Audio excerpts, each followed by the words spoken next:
Hi everyone, my name is Peter Esesele. I'm a PhD student at the University of Alberta. So today I have a friend, a colleague, we both are PhD at the University of Alberta. So we're going to be talking about PhD, research today. So I'll allow him to introduce himself. Yes, my name is Dhruvesh Patel. I'm in my 4th year of PhD and I'm studying omega-3 fats and immune system. And Peter just dragged me out of the lab and we are going to talk about what I have learned from my PhD. Absolutely, it's it's a question I get asked every day, right? Yes. Why did you want to do a PhD? Yeah. Of all the things in the world, why did you decide to do a PhD? Why didn't you opt in to do something else? Yeah. So we want to both share our experiences in terms of what we've learned in our PhD so far, if it's worth it, if it's a journey that is worth it, and if we fast track, if you go back like 3 years from now, 3 years ago, if we go back 3 years or 4 years, then will I still make a decision to actually do the PhD? Okay, so let's get started, and don't touch that dial. This is especially when you try to decide if you actually want to do a PhD or not. This video is for you. Okay. Yes. So my very first question is, what really made you to decide that you want to do a PhD? Yes, so it's mine is a little unique. I started as a master's student, and down the line in my master's, after spending I think 2 years, I've decided to switch to PhD. So at University of Alberta, I think it's one of the places where you can transfer your master's work into a PhD. I think some other universities too, like Memorial University, they also do that. Yeah. Maybe 1.5 years. Even like I have a friend at University of Saskatchewan that transferred. I also have some friends as well at Memorial University. So I'm just thinking maybe it might be the same for some, but I'm not sure. Right. So, no, certainly it's very similar. You start your research as a master's student, and obviously do your literature reviews, understand your topics, and then start doing your experiments. And once you regularly keep having your committee meetings. So this is where the official meetings happen, where you'll meet your supervisor and committee members and discuss your project in the progress in the project. And once you discuss the project, you also discuss the future directions. And oftentimes what happens is that whatever you have done so far is not sufficient, as is always the case in research, and there is more research to be done. And the question becomes, who is going to do it? For me, I was very interested in pursuing that extension of my research because it would answer very important questions. And to sort of not only just answer the questions, but also be the part of the process. That was very important for me. And therefore I decided to move my master's to PhD. And obviously thinking about the positives of after getting a PhD, there are several more opportunities that would open up that would not have come with a master's. For example, pursuing an academic stream where you would do a PhD, pursue a postdoc, get a little more training in research, and then eventually get a assistant professorship in university.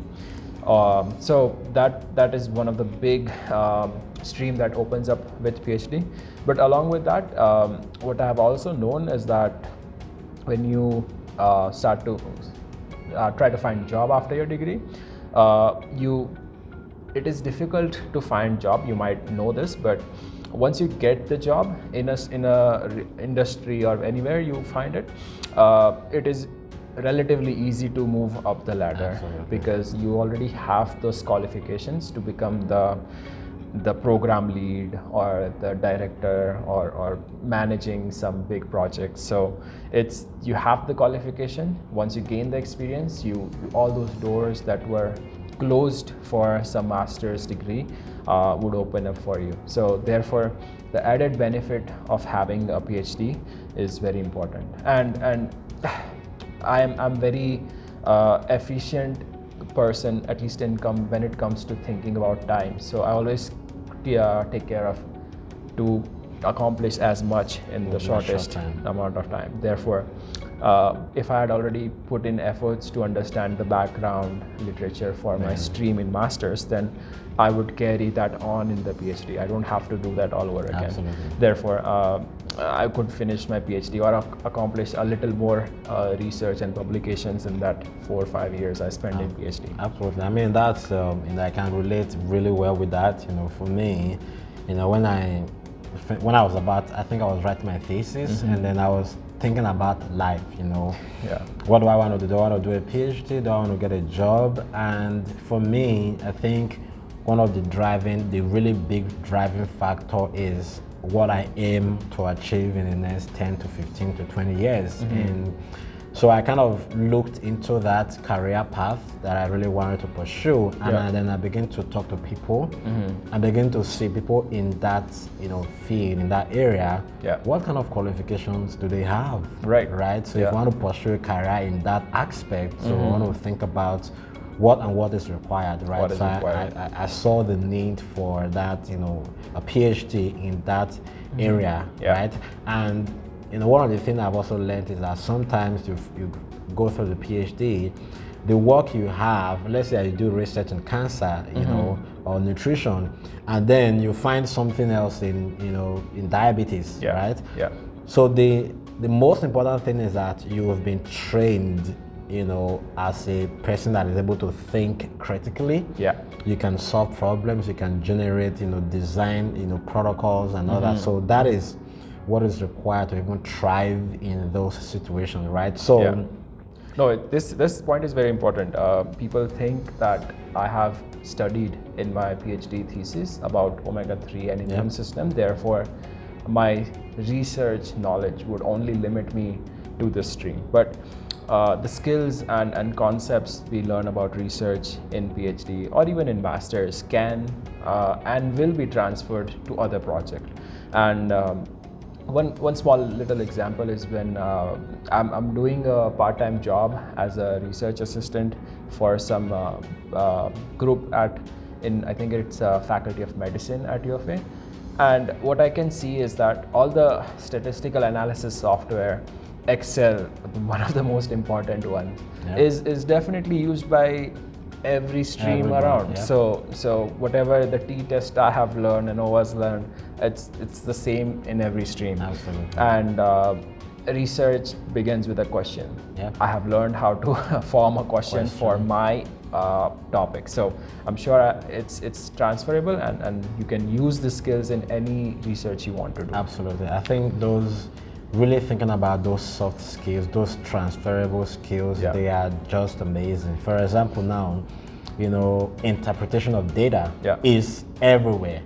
Everywhere. So it's not only in cancer that you have data and then you're able to interpret the data, right? So I think as a PhD student, right, one of the very important skills that you have is good data management. Right? And your ability to use softwares to just refine data, do very nice pictorial representation of, sometimes you can see like an Excel file that looks like, like maybe, 10,000 numbers. Endless. You just scroll down and the scroll keeps going and then there are numbers after numbers. Yes, after numbers. And then you're able to just use particular software, just do like a picture. That big, gigantic Excel will just be one tiny graph and it explains everything. So I feel that's also a very important skill, that you also learn in your PhD. And I know Dhruvesh can also relate with this. You learn a lot of leadership. Because now you have to sometimes, if there are master students in a lab and you as a PhD, you are considered as a leader. Right? You're considered as a leader. So do you want to just talk about that a little bit? So leadership becomes a very important skill when you're working in a team environment. And research, no matter how narrow or broad it is, it's always a team effort. So currently in my lab, we have my supervisors starting with, and then we have a senior lab technician, and then there are ongoing students that are coming in, going out always. Some of them are master students who are more or less in a lab for 3 years, and then there are summer students who are here for even a shorter period of time, 4 months or less. And then there are some exchange students, and these exchange students come from different countries, universities, and they're here for the experience, understanding how research works. So each of these student has different sort of things that they want to take out of the lab. And as a fellow lab mate, what my role I see as is to just make their process a bit more conducive, Absolutely. a bit more enjoyable.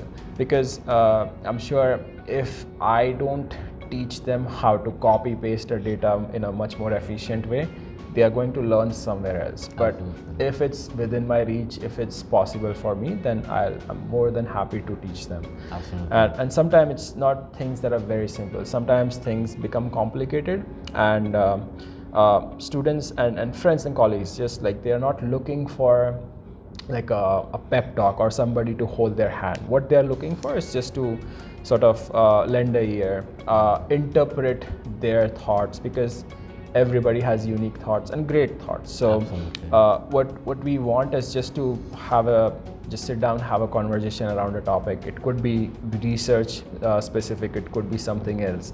So having that sort of colleague that is there for you, that is, like listening and just the intent to help is always there. So the more you can make your fellow students and lab mates comfortable, the better outcomes the lab would generate. And eventually these colleagues that we have are future some CEOs of some companies, some leaders in some other universities. So you would want to have a good relationship with them. Absolutely, that's one of the things, right? And you really never know, who might be of help to you tomorrow, and who you might even need a reference from someone you trained, right? So that can happen. So I think one of the fourth thing that I really learned is, apart from this mentorship, I love mentorship, and sometimes you see some master students, like, because as a PhD student, you've passed through the master's, you've written your, if you like, I wrote my thesis, like, because I completed my master's before. So when I see somebody trying to write a master's thesis or have data, they try to interpret it or try to make sense out of it, then I can guide them, right? I can guide them. Absolutely. And, I've done that a couple of times, just help them. And then when they are not trying to, thinking of doing a PhD, at least I can share my own experience like we are doing now. I just share my own experiences, and then you're learning from it. You try to decide if you really want to do your PhD or not. And so one more thing, like I was about to say, is your problem solving skills just it shoots up, right? When you see something, when you see a problem, like in the lab, is always problems to be solved all the time, with data, with lots of things, right? So as a PhD student, you learn that, and I apply that to my home a lot, because when you are in research, when you are looking for, let's say you try to connect your data, right? Then you don't understand it, you go online and do research and see what other people have done, right? Yes. Most of the time when I have like maybe something I need to fix at home, I'm like, okay, I know how to get it. And then I know I have to get this problem solved. And then when you're not able to solve a problem as a PhD student, then you take it to your supervisor, right? Yes. So if I'm not able to solve the problem, okay, now it's time to seek for a professional help, right? So those skills that you learn, right, you're really able to transfer it into real life situation. Anything in the life, right? Like you take about, like, not only just professional but personal life, like anything you can think of. I think the sort of hunger, the appetite for facing problems makes you to learn those problem solving skills. Sometimes what also helps is that to know that not only you can't solve this problem, but anybody cannot solve this problem. And therefore it is important to at least identify the problem and provide a potential solution, and not just one, several of them. You don't know the right solution to it, and maybe nobody knows. It's just that with discussions, deliberation, inputs from feedbacks from other people, you'd be able to cut down the other solutions and come up with a single solution that would work the best. So be open to feedback, but at the same time, feel confident enough to come up with your own solutions. And obviously, you are not trying to be arrogant or anything about it. It's just you see a problem, you want to find a solution to it, and you're open to feedback. So obviously, be humble to receive the feedback and incorporate that into your problem solving. Yeah. So one advice I will also give to my audience as well. Yeah. When you have a problem in the lab as a PhD student and you want to go and meet your professor, like you said, you have a problem, have at least 2-3 solutions in mind. Yes. Like, okay, I have this problem, but I think I want to do this. I think I want to do this. Then, so that's where her guidance comes in. Yeah. For a master student, when you have a problem, you just run and go meet your supervisor. Go meet your supervisor, right? And, I think this we tend to think it this way, that like a new student should just always go to supervisor. But I had always been this kind of person who has the problem and also has a potential solution. But sometimes the solutions are dumb. It's outright dumb. Like you talk to somebody and say, this is my problem, this is how I'm going to solve it, and they would, supervise especially, they would be like, this is wrong. And that's where you have to like learn how to solve a problem. This is like where the problem solving skills come in handy. Yeah, absolutely. Yeah. All right, so that's been a very good conversation. One final thing that I would say, most times people talk about when you do a PhD, it lowers your chances of getting a job, because a lot of the jobs available out there are masters. They employ bachelor's degree. So it depends on the jobs that you're looking for and the kind of career that you really want to pursue. There are lots of opportunity out there, and it doesn't decrease your chance.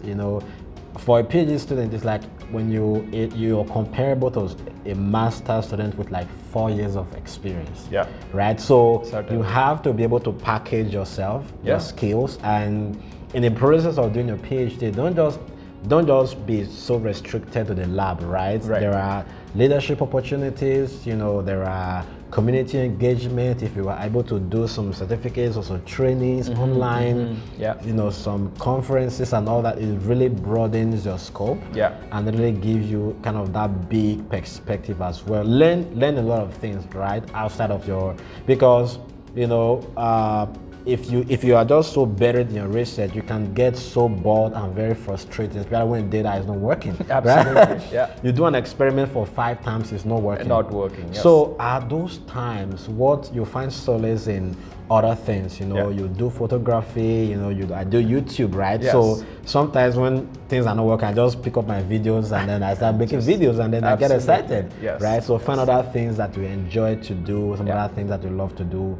It will really be of good, of help to you, to really help you, be balanced, right? Don't overstress things. You are not doing a PhD to answer all the questions.